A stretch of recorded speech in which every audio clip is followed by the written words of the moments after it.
RCC.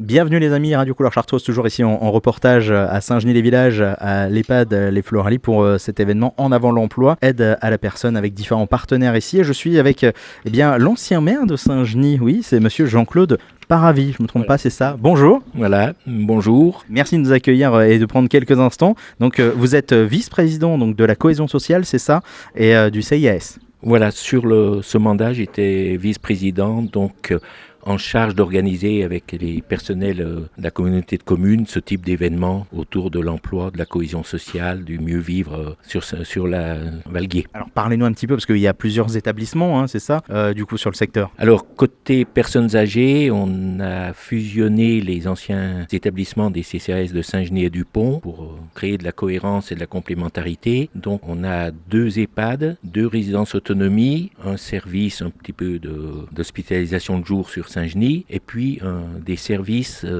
anciennement de SIAD et de SAD, c'est-à-dire de services à domicile sur le pont, infirmiers ou simplement d'aide à domicile, et qui sont réunis aujourd'hui dans un SAD, un service d'aide à domicile. Alors, vous étiez du coup le vice-président donc à la communauté de communes. Pourquoi c'était important pour vous justement cette branche-là du social, de l'EHPAD voilà, comment vous en êtes arrivé à vouloir vous occuper de ça? Eh bien, c'était un secteur d'abord qui m'intéressait, et puis dans le mandat précédent, en tant qu'élu de Saint-Genis-sur-Guiers puis de Saint-Genis-les-Villages, je m'étais toujours impliqué dans le CCAS qui a mis en place d'abord un foyer logement, puis un EHPAD, enfin une MAPAD on disait à l'époque, et donc il était assez naturel que ceux qui se sont investis dans ces établissements locaux suivent un petit peu au niveau intercommunal lorsqu'on a fait les regroupements. Parlez-nous de l'évolution que vous avez vue peut-être durant votre mandat justement de tout ça, si vous voulez nous en dire un petit mot. Eh bien, l'évolution, on a toujours l'objectif de permettre, disons, on avait déjà défini ça, mieux vivre au pays. Faut dire que ça a été quand même particulièrement dur, puisqu'on a quand même vécu 2 années de Covid. Et donc, Covid, c'était la fermeture des établissements, les élus ont eu beaucoup plus de difficultés à jouer leur rôle d'animation, et donc ça a quand même beaucoup plombé les choses avant d'essayer de remettre en route des animations comme celle-ci ou comme d'autres qu'on avait avant.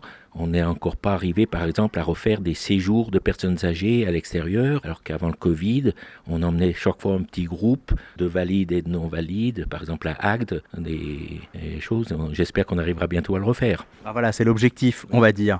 Et l'importance de ce rendez-vous aujourd'hui, la première édition de En avant l'emploi, surtout autour des emplois au service de l'aide à la personne. C'était un volet important parce qu'on anime chaque année au niveau de l'Avant-Pays Savoyard un forum de l'emploi un peu plus généraliste avec les entreprises qu'on a sur le secteur dans nos zones, y compris l'industrie. Mais on a un gros déficit, un problème de recrutement dans le domaine social et médico-social. C'est très dur de trouver des infirmières, des aides-soignantes ou même des aides à personnes. Et c'est très dur de les fidéliser parce que c'est des métiers qui sont durs et sous tension en ce moment. Donc il fallait qu'on élargisse un petit peu.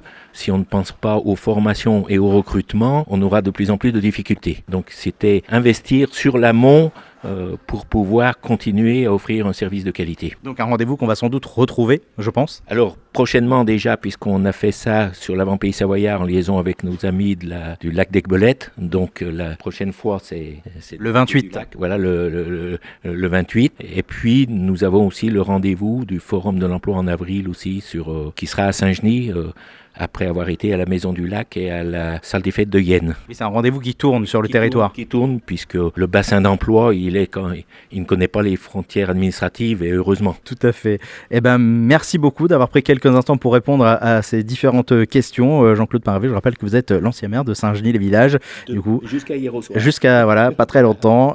Et puis, à une prochaine sur un autre événement. Peut-être. Merci beaucoup. Merci, au revoir. Merci à vous de nous avoir suivis. Puis on se retrouve très vite sur l'antenne de votre radio locale associative, Radio Couleur Chartreuse. RCC.